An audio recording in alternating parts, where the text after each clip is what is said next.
Alors Fabrice, merci d'être venu dans les locaux de Garçon Magazine et de QWeek. Peux-tu te présenter, s'il te Merci plaît? à vous de m'avoir justement accueilli. Je m'appelle Fabrice Mangot, je viens de Bruxelles, donc je suis un pur belge. Je voyage énormément grâce aux activités érotiques et sexuelles que j'entreprends depuis maintenant un peu plus de 15 ans. Donc ça peut aller des shows érotiques, donc tout ce qui concerne le go-go, le striptease, la performance érotique même, ou alors justement ça peut être tel que décrit le titre, ça peut être les performances porno, ça peut être l'escorte d'accompagnement ou l'escorte sexuelle, tout simplement la prostitution. Alors on va un peu s'intéresser à ta carrière d'escorte. Bien sûr. Peux-tu nous en parler? Alors comment y es-tu venu? Comment le vis-tu? Est-ce que c'est facile? Est-ce que ça rapporte beaucoup? Donc j'ai commencé plus ou moins à l'âge de 19 ans, dans les petites villes de Belgique, là où j'habitais à ce moment-là. J'ai débarqué quelques mois après à Bruxelles et que là j'ai commencé l'escorte sexuelle, dit la prostitution, et alors l'escorte d'accompagnement peut-être un an après. Et de là j'ai commencé à voyager dans des villes telles que Londres, Paris, Amsterdam, New York, très rapidement, 2 ans après. Et donc ça peut être l'escorte d'accompagnement de quelques heures ou alors quelques jours en voyage avec le client. Donc escorte d'accompagnement, on entend passer une soirée non sexuelle avec un client. Effectivement. Alors est-ce facile d'être escorte? Est-ce que tu le vis bien? Je le vis très bien parce que j'aime le sexe et surtout j'aime j'aime amener le désir envers les clients. Mais si on n'accepte pas directement sa carrière professionnelle telle qu'escorte, on ne saurait pas arriver bien loin plusieurs mois ou plusieurs années plus tard. Voilà. D'accord. Il est clair que moi je suis bien épanoui dans mon travail, bien sûr. Et donc dans le livre, tu parles d'un certain nombre d'expériences. Est-ce qu'il y a une anecdote un peu croustillante en tant que... C'est simplement un client qui m'a téléphoné, sans me connaître, il a juste vu une de mes annonces sur internet, il m'a téléphoné et il m'a dit j'aimerais bien te réserver un avion pour venir à New York me rejoindre quelques jours. Et donc sans connaître la personne, j'ai pris mon passeport, je savais qu'un vol m'attendait à l'aéroport. J'ai pris un avion aller-retour évidemment pour rester 3 jours avec lui à New York.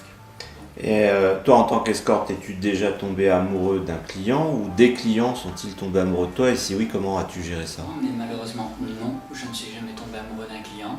Je suis par contre resté plusieurs fois en lien amicaux avec les clients. Par contre, je tombe, je ne vais pas dire facilement, mais je tombe souvent amoureux de performeurs collègues. Ça oui. Très bien. Alors justement, ça introduit la question suivante. Quelles sont tes relations avec tes collègues escortes? Est-ce qu'il y a des rivalités? Est-ce que vous vous soutenez?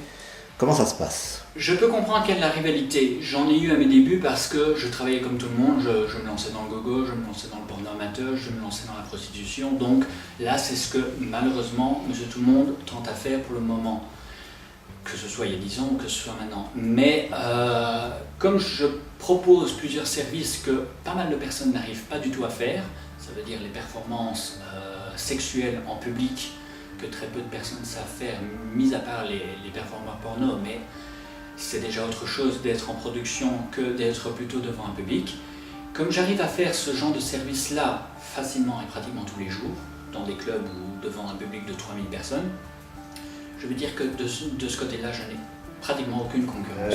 On parle aujourd'hui beaucoup de problèmes de drogue, de chemsex dans l'univers de l'escorting. Comment toi tu vis ça? Est-ce que tu es confronté à ça? Est-ce que tu arrives à t'en prémunir? Bien sûr, comme il y a un très large problème, c'est comme par exemple le porno sans protection et avec les personnes contaminées qui restent dans le porno. Mais ça c'est aussi un autre problème, mais malheureusement je ne peux pas encore en débattre moi-même parce que je n'en fais pas du tout partie. Que ce soit la drogue, que ce soit le HIV+, je suis totalement... Oui, parce que effectivement, on doit te demander régulièrement des rapports non protégés ou barbitine.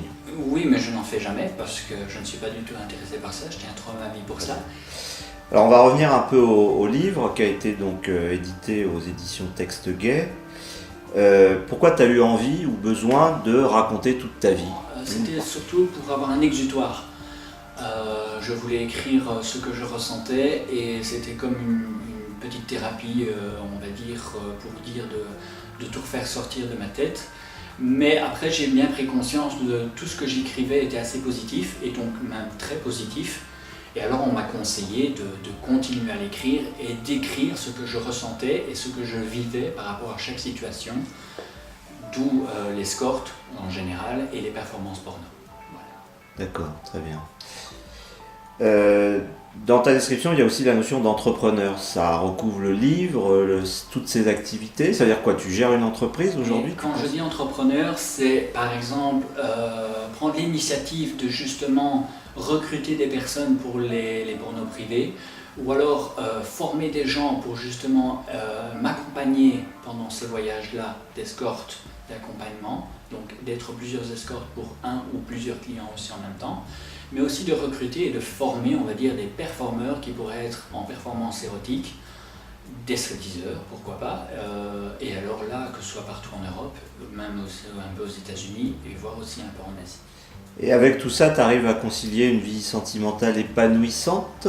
Épanouissante, oui, mais pour ma propre définition, ça je vais dire ça comme ça, parce que l'homme de ma vie, je ne saurais pas encore vous dire si je l'ai trouvé. Mais en ce moment, je suis en couple avec un jeune homme merveilleux que j'aime et je sais qu'il m'aime. Et ce qui est bien pour moi, ce qui est très bénéfique, c'est qu'il fait quasiment le même travail que moi. Donc, on se voit très régulièrement, plusieurs semaines par mois, on va dire. Et on habite ensemble, on travaille de temps en temps ensemble, mais rien n'empêche l'autre que quand on est en privé, on s'aime et on est dans notre petit nid douillet ensemble tous les deux. Voilà.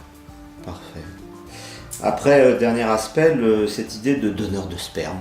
Parce que je me suis dit, je donne déjà mon sang, pourquoi pas donner mon sperme? Et il est clair aussi que quand j'ai eu la confirmation que je pouvais être donneur de sperme, je me suis dit, bah alors, donc ça confirme bien le sentiment que j'aimerais être papa, vu que je sais que je peux l'être. Donc oui, j'aimerais bien être papa d'un petit garçon dans quelques années. Maintenant, on verra si ça se concrétise. C'est un magnifique projet, comme disent mes parents, donc on verra. Ouais.